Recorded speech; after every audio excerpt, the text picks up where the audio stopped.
Hello everyone and welcome to the lesson about parts of speech. In this introductory lesson about parts of speech, we'll be learning names of parts of speech, their definitions and functions in a sentence, and some common examples. The common question about parts of speech is why we need to learn them. Parts of speech are basics of English grammar. We need to know about them in order to differentiate between different word classes and place and use them accurately and in written and spoken English language. There were 8 parts of speech in English language. Noun, pronoun, verb, adjective, adverb, preposition, conjunction, and interjection. So what are parts of speech? The words in English language are given different names depending on the function they perform in a sentence. The words denoting names of things, people, places, or abstract ideas are called nouns. The words showing action or state of being are called verbs, and so on. Let's learn about them in a little bit more detail. Nouns. Nouns are naming words. So noun can be a name of person, thing, place, idea, concept, or emotion. Here are some examples of nouns. Mary, Dan, Sarah. As we can see, these are name of people. So name of persons, name of people, they all are nouns. Name of common things: chair, book, lock, cigar, mirror. Florida, Japan, market, playground, stage, auditorium. All these are names of countries, cities, or common places. Charity, love, disgust, fraud, loan, hope, hatred. All these are names of ideas, concepts, or emotions. The next in the list is pronoun. Pronoun is made up of 2 words, pro, which means in place of in Latin, and noun. So pronoun means in place of a noun. A word used in place of a noun or a noun phrase is called pronoun. It is used to avoid repetition of nouns in a sentence or paragraph. Some common examples are he, she, it, I, we, you, they, her, me, them, etc. Let's take a look at this paragraph. The first paragraph over here is full of nouns. In the next paragraph, we'll be changing these nouns with pronouns because they have been used unnecessarily over and over again. So let's read this paragraph. Sarah went to the market. The market was full of shoppers. Sarah was surprised to see so many people. Sarah knew it was Sunday and the market will close soon.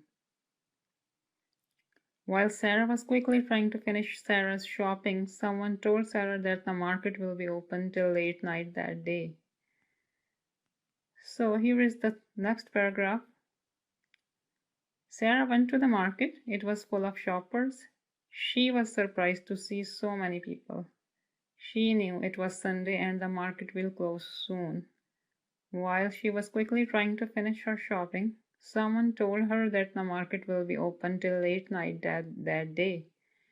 So you can see in this paragraph, all the nouns have been replaced with pronouns wherever they needed.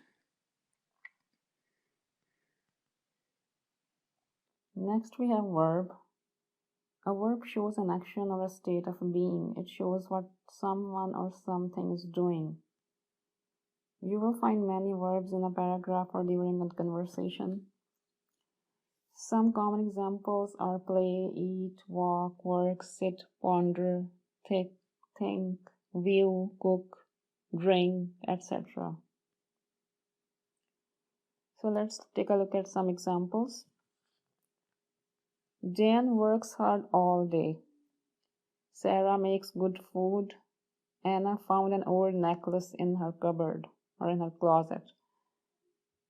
The shopkeeper sells cheap stuff. I can run faster than you. She planned a picnic with her family. Anne was thinking deeply. I am happy. So the word am over here is used to express a feeling of being in a situation. In all other sentences, The highlighted words works, makes, found, sells, runs, planned, thinking. They are all verbs because they show the kind of action which is being done by the subject. And the subject can either be a noun or pronoun, as you can see in the sentences. In the last sentence, the word am, it shows a state of being in a situation. In the same way, if we say she's funny, he's clever, they are fine, all those is, am, are verbs because they show a state of being or a situation of the subject. So next on the list is adjective. An adjective describes a noun or pronoun. It gives more information about them. Just as an empty glass. Here the word empty describes the noun glass. So the glass can be a full glass, a beautiful glass, a metal glass, a carved glass, an ugly glass, a broken glass, etc. So all the words describing or qualifying the noun glass will be called adjectives, since they tell something about the noun or pronoun. Here are some examples. The weather is cold. So the word cold, it describes weather. What is the weather like? It could be a cold weather, it could be hot weather, it could be humid weather. In the same way, you are a lucky boy.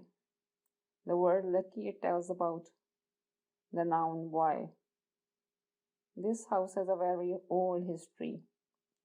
So the history could be old, it could be recent, right? I got a nice pair of socks from the new market. So the pair of socks is nice, right? And the market is new. Have you got bad sore throat? So the throat is bad or sore. It is the bad or sore is telling something about the noun throat. The shopping mall is noisy and crowded. So noisy and crowded tells something about how the shopping mall is. So all those words highlighted in blue are adjectives in these sentences. Next come adverb. Adverbs describe a verb, an adjective, or another adverb. They tell us, for example, how, when, where, or how often an action was done. There are 5 basic types of adverbs in English language, namely adverbs of manner, like how an action is being done, adverbs of time, when it was done, place, where, frequency, how often something is done, and degree, to what extent. So now we have some examples of adverbs. So here are some simple sentences. He eats quietly, he eats quickly, he eats carefully. All adverbs describe how he eats, right? So you can eat quickly, you can eat carefully or quietly, or whatever manner you are eating. So the manner would be called adverb. I am very happy today. In this sentence, the adverb very describes the adjective happy. So since the adverbs also qualify adjectives, so here we have an example in this sentence. You are always late for school. The adverb always describes the adjective late. Okay, so let's take a look at preposition. What is a preposition? A preposition shows relationship of a noun, phrase, or pronoun to another word in a sentence. So examples are on, to, for, about, in, out, before. So you must be very familiar with all these words. The most common prepositions are of time, place, and relationship. So we'll be studying more about it in the upcoming lessons. But here we have some brief introduction and some examples, right? So examples of preposition in a sentence are the cat is sitting on the wall. So the sentence tells where the cat is sitting. The preposition tells where the cat is sitting. It could be sitting under the wall, it could be sitting beside the wall. But in this sentence, it shows the place where it's sitting. So it's sitting on the wall. My wallet was in my pocket a while ago. In my pocket. The dog tried to jump over the wooden fence. My exams will be held in the month of May or in May. Anna's sister will be traveling with her to New York. So all the highlighted words we can see here are all prepositions. They connect the subject of a sentence with another word in a sentence and show the relationship between them. The seventh part of speech is conjunction. A conjunction joins or connects words, phrases, clauses, and sentences.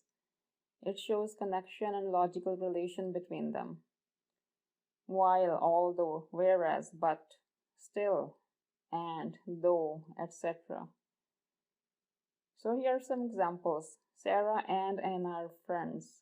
I was tired, but I tried to finish my work. I cooked food while my sister cleaned the house.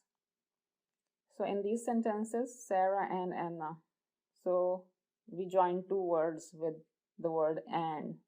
So and is a conjunction. In the next sentence, I was tired, but I tried to finish my work. They could be two different sentences. I was tired. I tried to finish my work, but we have joined them with the word but to make a logical sense.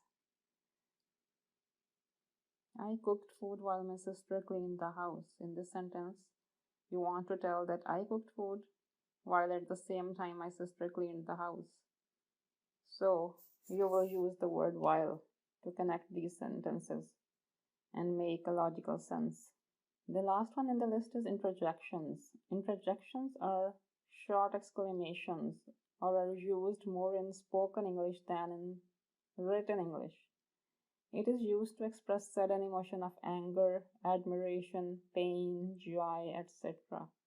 Some examples: hooray, we have won the game. Ouch, this cut is so painful. Wow, this is such a beautiful painting. The interjections always come with an exclamation mark at the end.